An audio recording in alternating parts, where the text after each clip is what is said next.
Knowledge ഡൈജസ്റ്റിൻ്റെ അടുത്തൊരു വീഡിയോയിലേക്ക് എല്ലാവർക്കും സ്വാഗതം.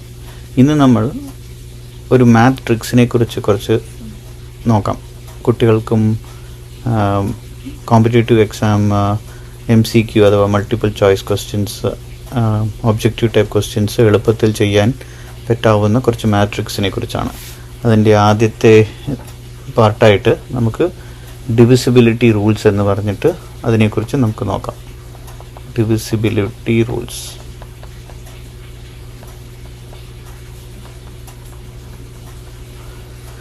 അപ്പോൾ ഏതെങ്കിലും ഒരു നമ്പർ നമ്മൾ ഡിവിസിബിൾ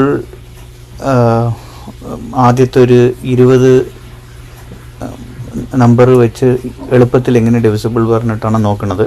ഇപ്പോൾ നമ്മൾ ഒരു 3 നമ്പർ 5 വരെയുള്ള ഡിവിസിബിലിറ്റിൻ്റെ കാര്യം ഇന്നത്തെ ഈ വീഡിയോയിൽ നോക്കാം. അപ്പോൾ ആദ്യം നോക്കേണ്ടത് നമ്മൾ ഡിവിസിബിലിറ്റി ബൈ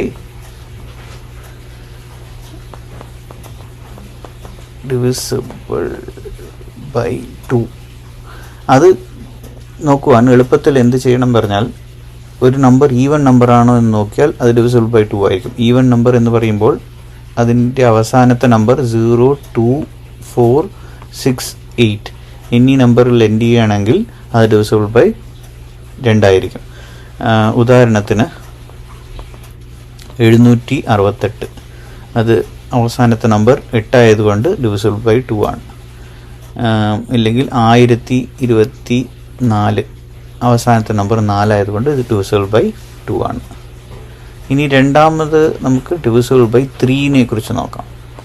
ഡിവിസിബിൾ ബൈ 3.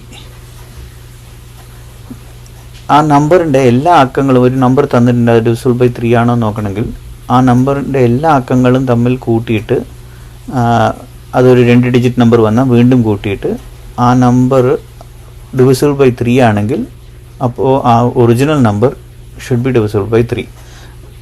ഇപ്പോൾ ഉദാഹരണത്തിന് ഇപ്പോൾ നമുക്കൊരു നമ്പർ 1029 എടുക്കാം. അപ്പം നമ്മൾ എല്ലാ അക്കങ്ങളും തമ്മിൽ കൂട്ടാം. 1 + 0 + 2 + 9.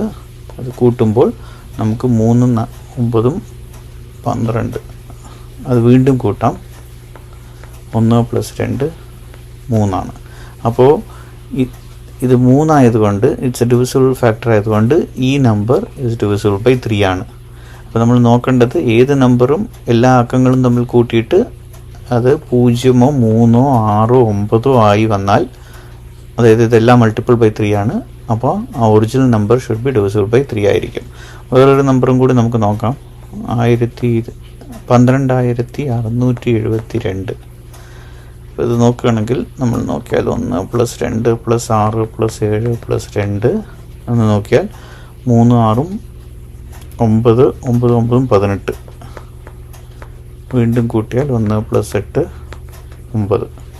അപ്പോൾ ഇത് 9 ആയതുകൊണ്ട് ഈ നമ്പർ 12672 ഡിവിസിബിൾ ബൈ 3 ആണ്. അടുത്തത് ഡിവിസിബിൾ ബൈ 4. അതെന്ത് ചെയ്യണം പറഞ്ഞാൽ, ഏത് നമ്പർ തന്നിട്ടുണ്ടോ അതിൻ്റെ അവസാനത്തെ 2 നമ്പർ നോക്കുക. ആ നമ്പർ ഡിവിസിബിൾ ബൈ 4 ആണെങ്കിൽ അപ്പോൾ നമ്മുടെ മൊത്തം original number should be divisible by 4 ആയിരിക്കും. ഉദാഹരണത്തിൽ നമുക്ക് ഒരു നമ്പർ എടുക്കാം, 1024. അപ്പോൾ നമ്മൾ അവസാനത്തെ 2 ഡിജിറ്റ് 24 ആണ്. അപ്പോൾ ആ 24 ഡിവിസിബിൾ ബൈ 4 ആയതുകൊണ്ട് ഈ 1024 ഡിവിസിബിൾ ബൈ 4 ആണ്. ഇനിയിപ്പോൾ വേറൊരു ഉദാഹരണം നോക്കാം. നമുക്ക് 1,32,434. ഇതിൻ്റെ അവസാനത്തെ 2 നമ്പർ 34 ആണ്. അത് ഡിവിസിബിൾ ബൈ 4 അല്ല, 32 ആണ് ഡിവിസിബിൾ ബൈ 4. അപ്പോൾ 34 ഡിവിസിബിൾ ബൈ 4 അല്ലാത്തതുകൊണ്ട് ഇത് ഡിവിസിബിൾ ബൈ 4 അല്ല. ഓക്കെ. ഇനി അടുത്തത് നമുക്ക് നോക്കേണ്ടത് ഡിവിസിബിൾ ബൈ 5 ആണ്. അത് എളുപ്പമാണ്, എല്ലാവർക്കും അറിയുന്നുണ്ടാവും. ഏതൊരു നമ്പറും 0 or 5 അവസാനിച്ചാൽ ആ നമ്പർ ഡിവിസിബിൾ ബൈ 5 ആയിരിക്കും. അപ്പോൾ ഇന്നത്തെ ഈ വീഡിയോയിൽ ഞാൻ 5 വരെ പറയുള്ളൂ. അടുത്തൊരു വീഡിയോയിൽ ഞാൻ 6 തൊട്ട് 10 വരെയും പിന്നെ അപ് ടു 20 വരെയും ഞാൻ അടുത്ത വീഡിയോകളിലായിട്ട് ഇതിനെക്കുറിച്ച് ചർച്ച ചെയ്യാം. അപ്പോൾ എല്ലാവർക്കും നന്ദി, ശുഭദിനം. നോളജ് ഡൈജസ്റ്റ് ചാനൽ സബ്സ്ക്രൈബ് ചെയ്യാത്തവർ സബ്സ്ക്രൈബ് ചെയ്യുക. Thank you.